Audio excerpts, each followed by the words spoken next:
నా దూరకుడు చనిపోయినాడా? ఇక్కడ వేల మంది భక్తులున్నారు, నా దూరకుడు ఒక్కడే ఎలా చనిపోతాడు? ఓహో, చనిపోయింటే సౌండ్ ఉంది. కాల్చేశారా? అక్కడ బూడిదైనా ఉంటుంది. వర్షాన్ని కొడుకొని పోయిందా? అక్కడ గరిక మంచుడు ఉంది ఆ స్థానంలో. ఆ గరికైనా తీసుకోరా, ఆ గాడిని పట్టుకురామా చెప్తా.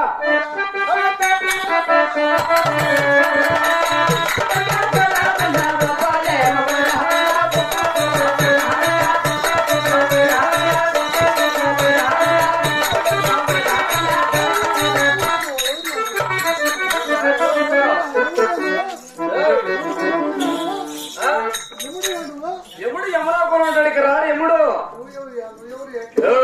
పైన చూస్తే సింహరూపము, కింద చూస్తే నరరూపము, మధ్యలో దుష్మీనుంటుంది. ఎవరు రే ఎదవా, దేవతలకు రాక్షసులకు పైన సింహరూపం అది. భక్తులు భయపడుతున్నారు, నువ్వు ఎలా భయపడి అంత దూరం పోయావు చూడు. భయం ఎత్తుకుంటా పడే, అందువల్ల కింద నరరూపం కాల్చా. రెండవ కాలంలో పడిన వాడా నేను. ఓ, పైన సింహరూపము కింద నరరూపము. ఈ రూపం ఎందుకు వచ్చింది స్వామి? ఓహో, నీవెవరు అడుగుతావు? నువ్వెవరు స్వామి? అంతే కదా.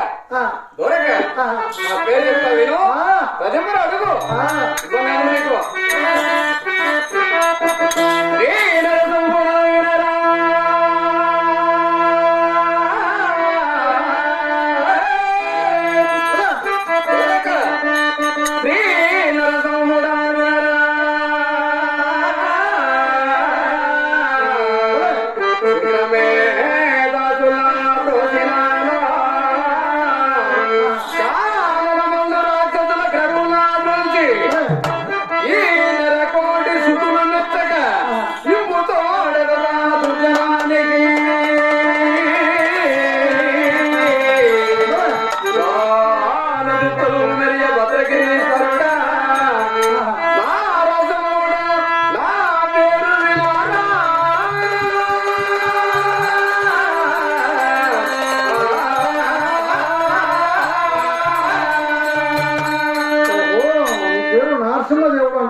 స్వామి, ఎక్కడ పుట్టావు? నీ తల్లిదండ్రులు ఎవరు? చాలా చక్కగా అడుగుతున్నావురా. అవును స్వామి. అంటే ఇప్పుడు నీ పేరు నరసింహదేవుడు అని అంటున్నావు కదా స్వామి.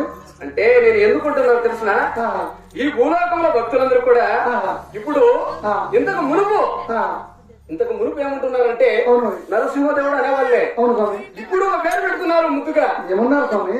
దేవుళ్ళకు దేవుడు కదా, దేవాన దేవుడు ఈ భూలోకంలో జన్మించాడని దేవదేవుడు అనే నామాకితంతో భక్తులందరూ కొనియాడుతున్నారు. దేవాన దేవుడు భక్తులందరూ కూడా కొనియాడుతూ ఉన్నారు. పేరు ముద్దు పేరు. నువ్వు ఎక్కడ పుట్టావు? నువ్వు నీ తల్లిదండ్రులు ఎవరు? సవిస్తారంగా తెలుపు స్వామి. చాలా చక్కగా అడుగుతున్నావు కాబట్టి నేను నువ్వు అడిగిన ప్రశ్నకు నేను సమాధానం తప్పకుండా తప్పదు కదా. నేను ఎక్కడ పుట్టిండేది, ఎక్కడ పెరిగిండేది, నా తల్లి ఎవరు, నా తండ్రి ఎవరు, నా జన్మస్థానం ఏది నువ్వు అడుగుతున్నావు కాబట్టి అలాగనే చెప్తా విను.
గర్భంలో పుట్టినవాడు కాదు. కాదు కాదు. ఉక్కు స్తంభం ఎక్కడ ఉన్నది? స్తంభము ఎక్కడున్నది అవును స్వామి. అని తెలియదా? నాకు తెలుసు స్వామి. దొరక కర్నూలు జిల్లాలో ఉంది. కర్నూలు జిల్లాలో ఆళ్ళగడ్డ దగ్గర కింద దిగబోమలం ఉన్నది, ఓహో పైన ఎగబోమలం ఉన్నది. కింద దిగువము పైన ఎగువము. ఎగబోమలంలో ఉక్కు స్తంభంలో నిర్మించిన వాడు నేను. ఈ రూపాయకంతో ఎందుకు పుట్టావు? ఎవరిని సంహరించడానికి పుట్టావు? అది కదా. అంత ఉగ్రహారం ఎందుకు వచ్చింది? అవునా? అవును స్వామి. ఎవడు చెప్తావు నేను? ఆహా. అవునా?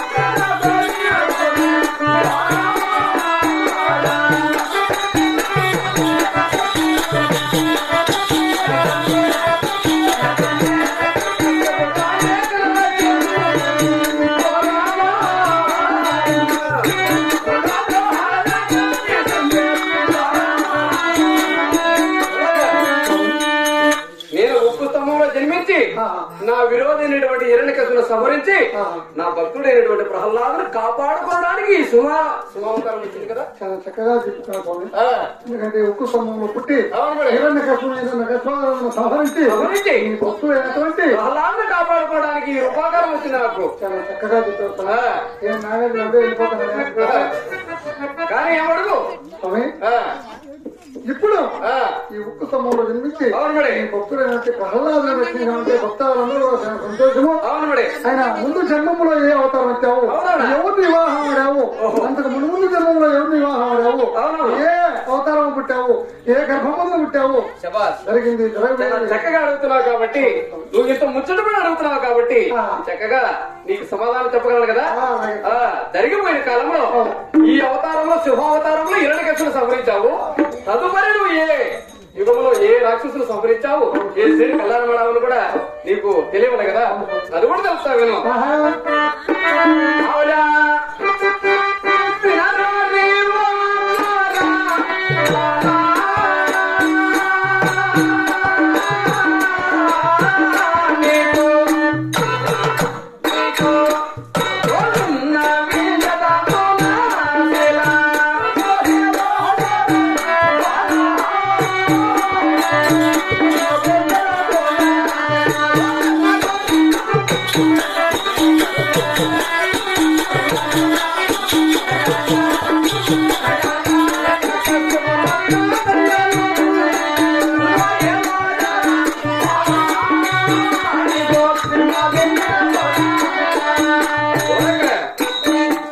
శుభావతారంలో ఆయుధము ధరించకుండా నా విరోధైనటువంటి హిరణ్యకశిపుని ఒక్క నిమిషంలో సంహరించి వచ్చా.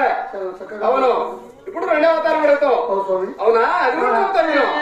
అవునా?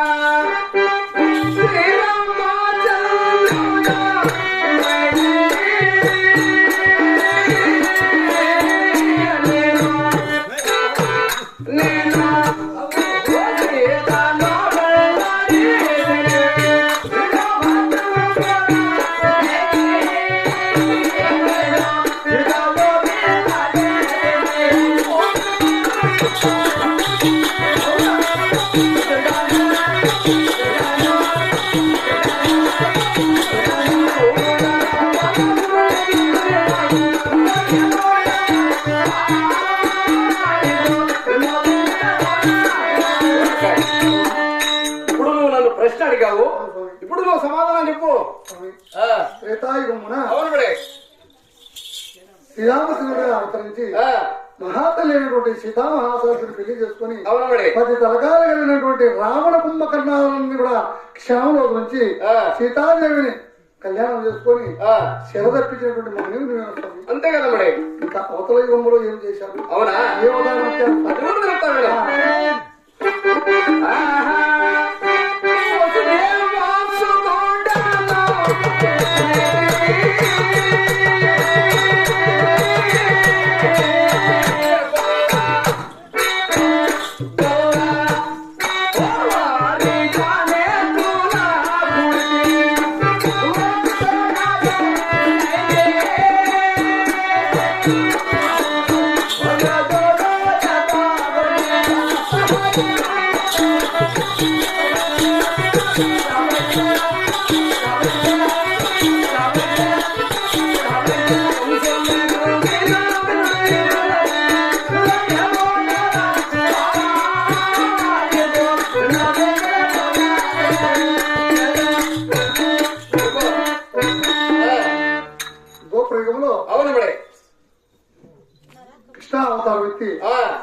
కాబట్టి గర్భంలో జన్మించా మేనమామైనటువంటి కాలకంసుని కూడా సంహరించా భక్తులకు అందరికి కూడా ఆ. నీ లీల చూపించినటువంటి మహనీయుడు అవును కదా ఇంకా ఇప్పుడు నేను భక్తాదులు ఏమని పోయాడుతున్నావు అంటే ఎక్కడ జన్మించామని అడుగుతున్నావా అవురా